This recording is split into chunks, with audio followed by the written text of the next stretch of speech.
Angus Young, how you doing? Good, Becko. The Offspring. How's it going, Becko? Dave Grohl, how you going, mate? Good, man. Pete, it's been a long time coming. Oh, Becko, hasn't it indeed?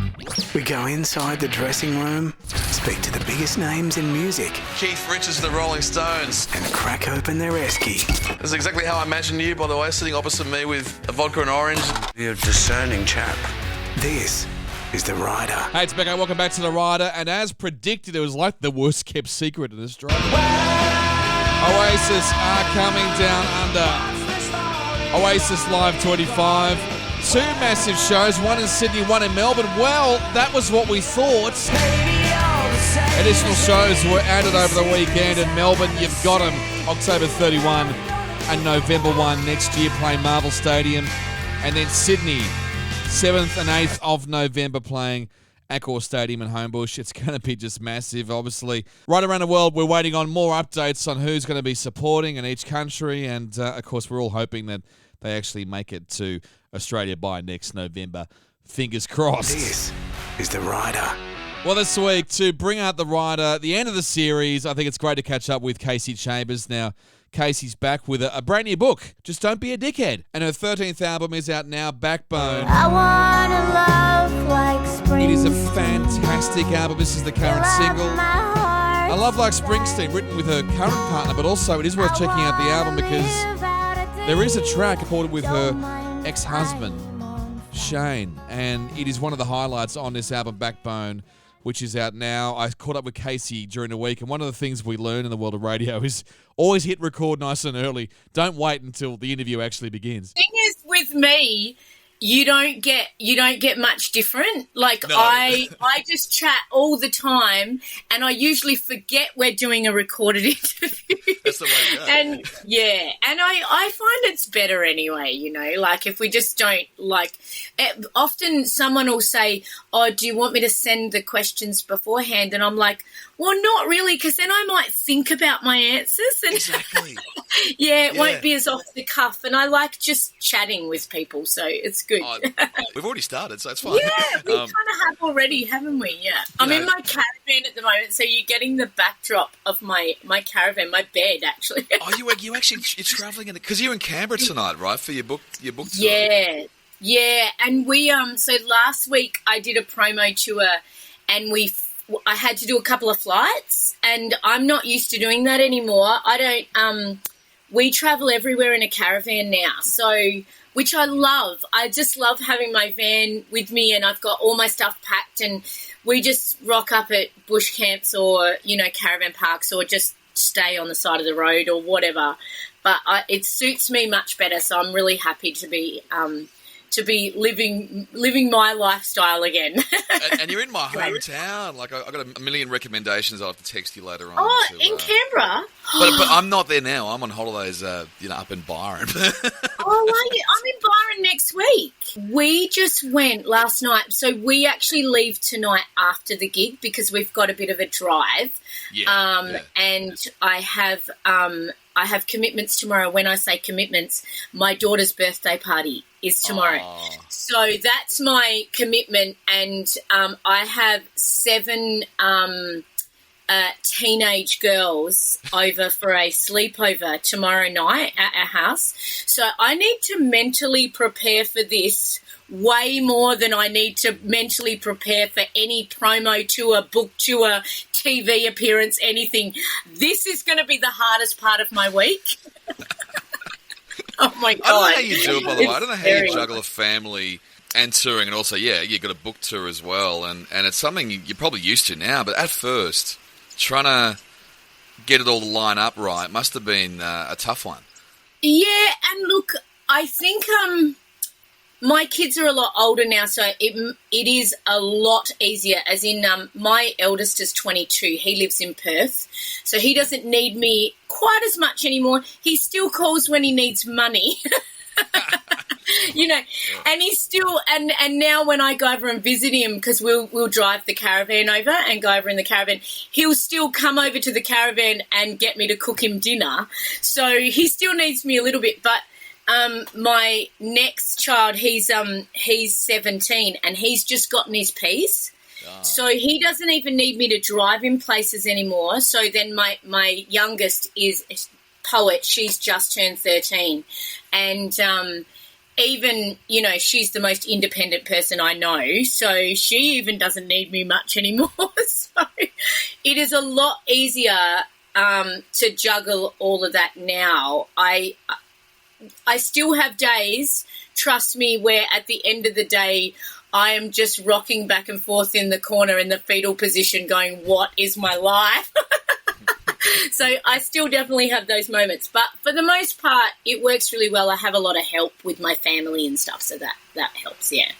I can't believe it's your 13th album, though, because, I mean, it's you have to go back and count, because I'm like, no, it can't be. But that is a solid body of work, not to mention the book as well, which is out now. You go through pressure of trying to be different every time, but in this particular album, it felt like you were sticking with absolutely what you're good at and telling that story.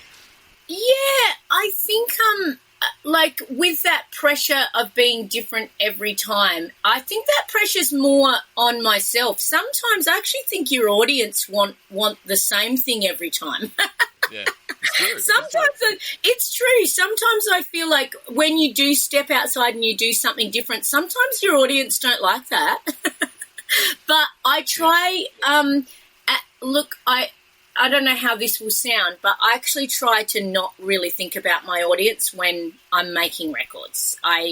Because I think that's when you start trying to be something to somebody else, or trying to like please other people and stuff, particularly in a creative sense. That's when I get all off track and I don't do my best work, basically. So I try not to think about my audience when I'm making albums. I appreciate my audience later on, that they come on board and that they'll buy, stuff or support it and come out and see the gigs and that. And look, I still love playing all my old songs anyway. So when we go out on tour, I most of the time play more old songs than I do new ones anyway. So I love that. Hear hits. They want to go there and sing along. I love it though. Yeah. Like, obviously, I don't want to make the same album over and over again anyway. I actually feel like this new album for me, the Backbone album, it feels like it's almost like a collection of new songs that are the best of my whole career. Because there's songs that could sit on the Captain album, and songs that could sit on Barricades and Brick Walls, and songs that, could sit on Rattlin' Bones, and all these different things that I've been through, different sounds that I've been through over my life. I feel like I've now taken all of that and put that into one album for me. So that's a little bit of what it feels like. And it's certainly like a soundtrack to my life. And it's a soundtrack to the book as well, because the book and the album really work together for me. They sort of connect all in together. I think of it actually as one project with just two parts. I was wondering about that, because that's how it felt, and I haven't read anywhere saying that. But as I listened to it, and I obviously sort of read a few stories in the book, I was like, it does feel like it's the same thing. It's working together. Yeah. It really does. And when, just before we went to print with the book, because a lot of the stories in the book sparked new songs in me, and a lot of the songs sparked stories in the book and that sort of thing. And then just before we were about to go to print with the book, the publisher said, just have your last read kind of thing, because this is the last, we can change anything, And when I read through the last edit, which it wasn't edited very much, because I kind of wanted to keep my voice throughout the whole thing, and I didn't want it changed too much. It was really just a bunch of, little stories told in my voice kind of thing. And, I went through my last read and I was like, the only disappointing thing for me is that when you read certain stories, I wish that people could hear the song that is closely related to that story. So we added in these little QR codes so that when you get to the end of one of the stories, you can the QR code can take you to the song that's related to the story you've just read. So it's almost like you're doing the little journey at the same time that I am. In the same way that I creatively made it. So that was really sweet to be able to put that all in together. And the book, by the way, for those playing along, is Just Don't Be a Dickhead, which to me feels like advice your dad would give you. Exactly. It's actually the only advice my dad has ever given me. Is just don't be a dickhead. And as much as it sounds, kind of funny and tongue-in-cheek, I actually feel like it's become really profound advice for me over the years. And often I'll just, when I'm trying to make a decision on something, my dad's voice will just pop into my head and just go, just don't be a dickhead, just don't be a dickhead, I don't always listen to it. There's a lot of stories in the book where I have been quite a dickhead, and but I've almost always learnt lessons from those dickhead moments, and they're all in the book. And the book is really just a book full of lessons that I've learnt.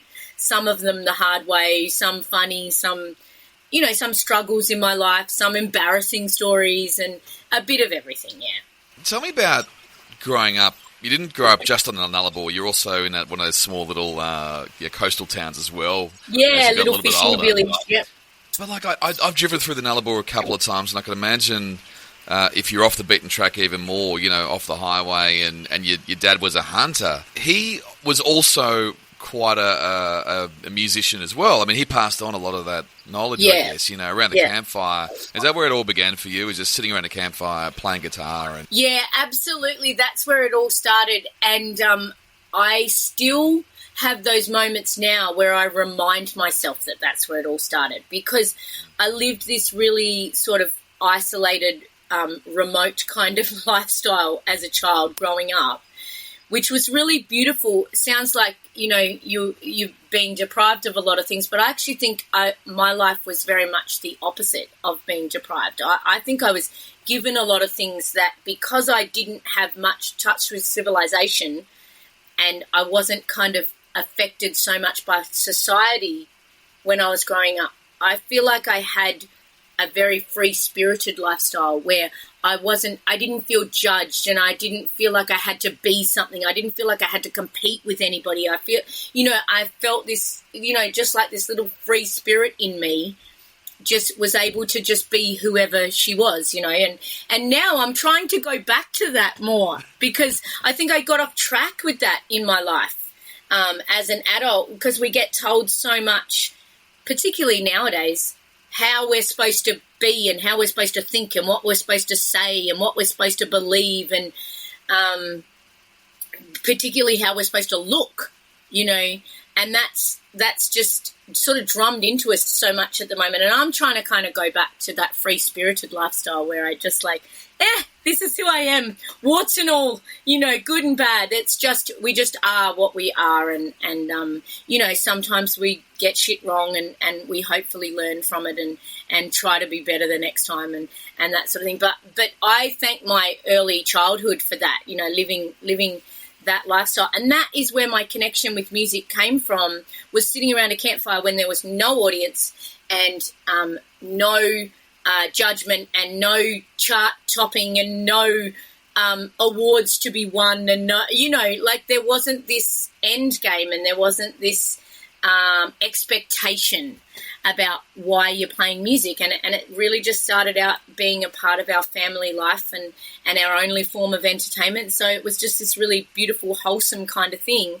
and it's still one of my favourite things to do now. Like when we go across the Nullarbor now, which is a lot more than you'd think, because we travel in the caravan. We take the caravan across. My eldest son, Talon, lives in Perth, and we live on the East Coast, and so we take any opportunity to go across the Nullarbor and go over and visit him. So we'll be travelling across, and we'll be on the side of the road, just random camp on the side of the road and light a campfire, and even my kids will bring out the guitars and we'll all sit around and play music and stuff like that. So still is my connection with music is still around that campfire, and it's still a really important thing to me.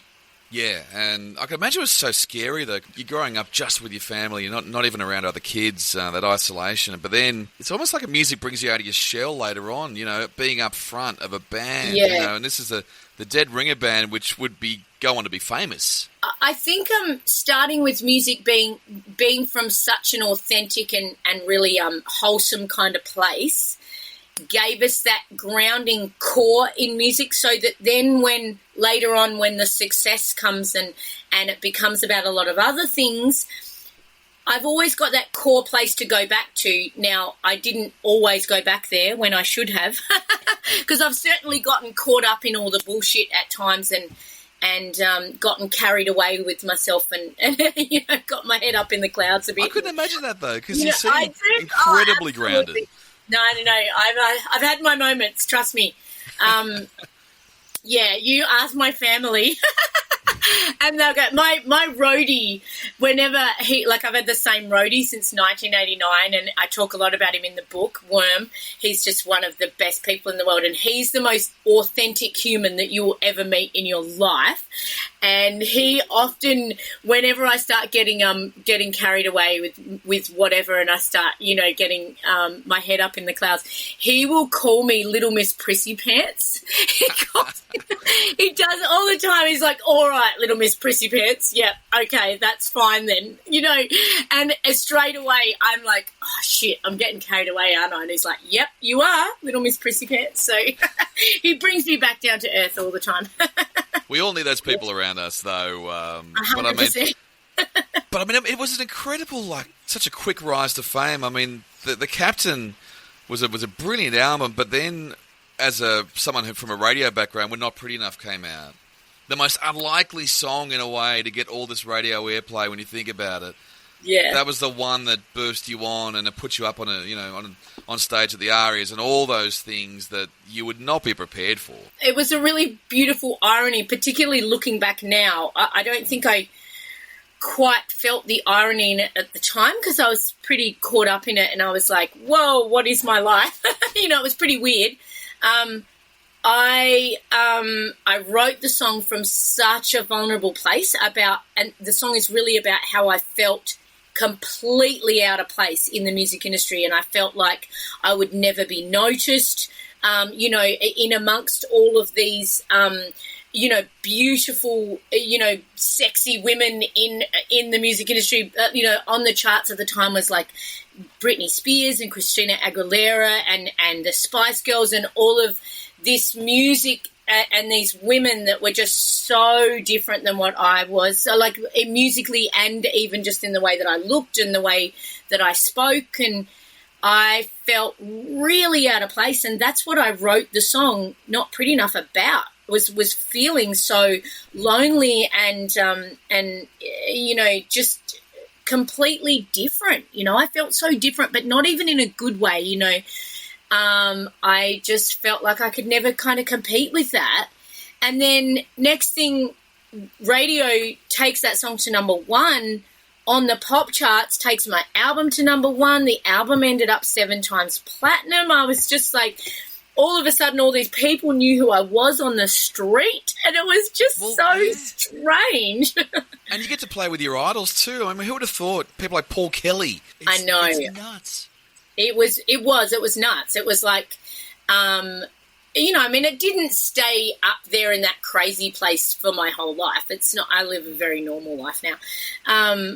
But yeah, at the time it was really weird, and it was I think it was weirder for me than what it would have been for other people too, because I'd come from this isolated kind of childhood where I didn't really even know, I didn't know what an aria was. I didn't grow up thinking that one day I would walk the red carpet and things like that, and there'd be people taking pictures, and that was so strange to me. I didn't even really know what a record label was, and then I'm getting to play, I'm touring all over America with like 2 tour buses, with my full band and all of this, opening up for some of my favorite artists in the world. And then, I'm singing duets with Paul Kelly, and I was just like, what the hell is my life? It was cool. I mean, it was weird, but it was cool, yeah. You've got the book out with a lot of great stories and lessons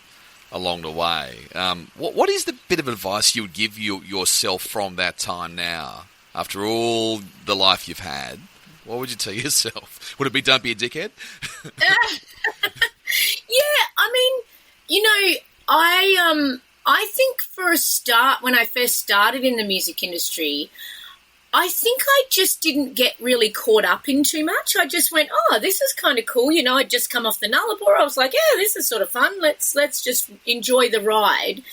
Then I started overthinking everything, and I started comparing myself to other girls in the music industry and doing all that. I think I would go back and talk to her.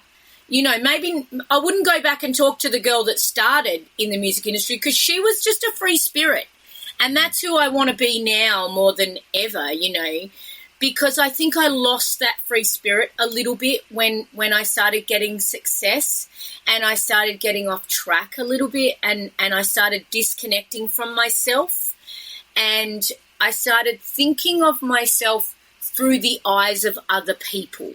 And that I would like to talk to her, I guess, and just remind her to just stay tuned into who she truly is, because at the end of the day, none of that other stuff, all that stuff on the outside, it really doesn't matter, and just enjoy it, because it's all fun, and it's not who you are. It doesn't really make a difference to how you're creative in your life, in your future and stuff like that. So that's kind of how I'm trying to live now. So I think that woman that was in the middle, not my younger self. My younger self was just a little free spirit. And I think this person I'm being now is a lot more of a free spirit. But I've had to teach myself to go back to her, because the girl in the middle, she got off track, but it's completely normal, by the way. Everyone goes through that phase. It is, yeah. There's always the dickhead. There is a dickhead phase, and the dickhead phase, yeah. And I just really have to remind myself to not be that dickhead.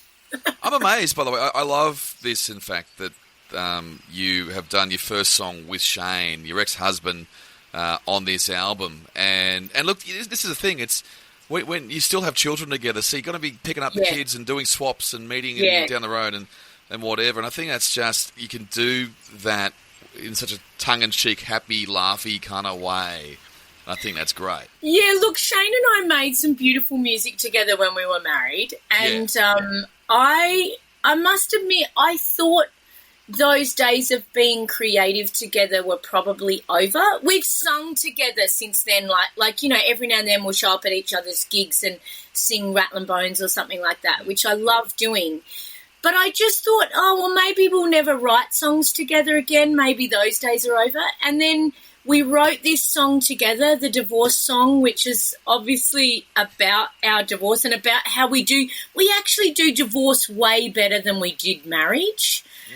Because I think we put a bit more effort into our divorce and making sure that we come up with a really good co-parenting unit, and we both have really amazingly supportive partners who each other get along with as well. And we have a stronger family dynamic and unit now than we ever had when we were married, I think, So I think our divorce is going really well. We have a really successful divorce, and I love that this song that we do as a duet reflects that successful divorce. So I think it's going to stick. I think this divorce is going to stick.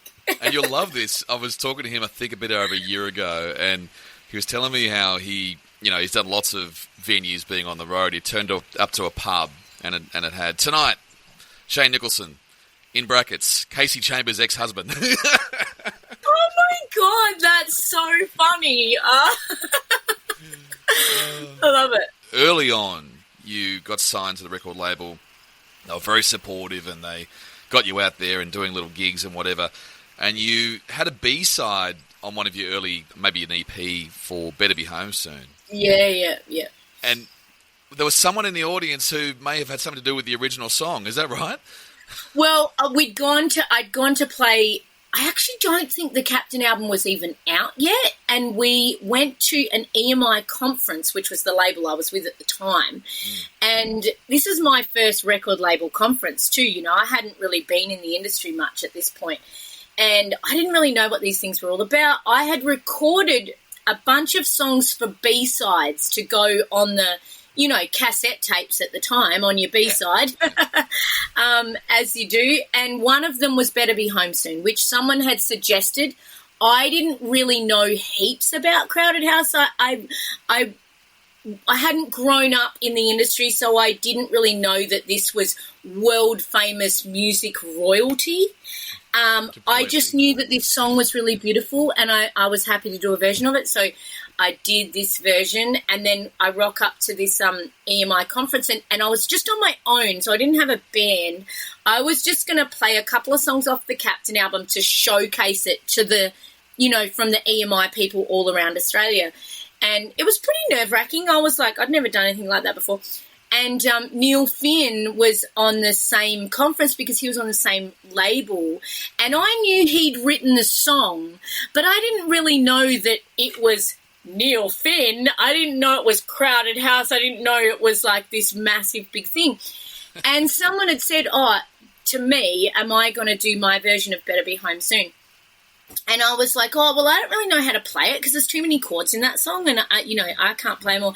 And I'm like, but maybe this guy might. He wrote the song, right? He'll probably play it with me, And I had no idea that that's not something you just ask somebody to play backup guitar on the song they had written and made world famous. And I'm just like, yeah, he'll play for me, I'm sure, And he did, God love him. He actually just played the song, we sang it together, and I didn't know, to these people in EMI, they are going, this is like a huge moment, and I'm just going, yeah, this guy knows the chords, whatever, I kind of, in some ways, I'm glad of my naivety because I wouldn't have asked him if I'd known what a big deal it was, but also I didn't really take it in either. I was just like, this is weird life that I'm living, but I didn't really take it in. I kind of only vaguely remember it sort of happening, You peaked way too early. I know, I did. I peaked way too early. The one and only time I've ever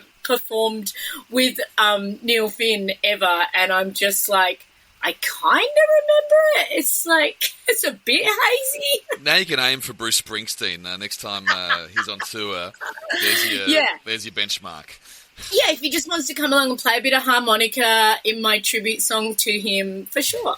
I've got to ask you, what's in the rider? Because I know you want to ride a lot. You've got an esky in the back of the motorhome there. What is the beer you have, or the wine, or the whatever?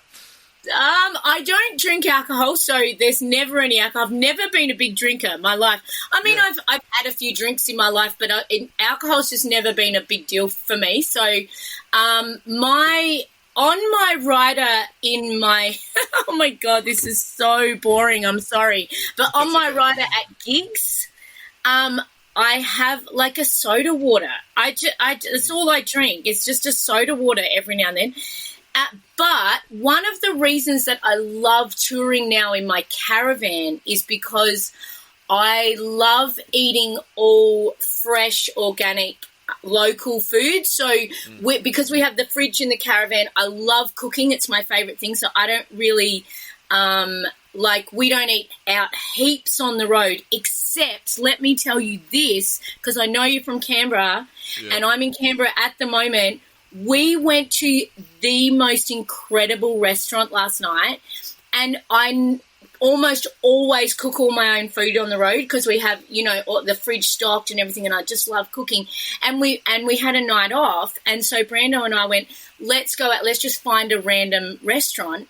And I love Japanese food, and I went to this place called Koto. You went to Koto? My God. My God. That is the most incredible food I've ever had in my life. It's now my favourite restaurant in Australia. That is so beautiful. That, the eggplant was just the best thing I've ever eaten in my life. But we only went there because where we're performing tonight for this book event is the library. It's a library. It's across the road, yeah. And that's why we ended up there. So we because I just wanted to drive past. This is what I did, right? So last night we have a night off. We went, let's go and drive past the library to see if we can park our caravan anywhere around there. So we did a recce.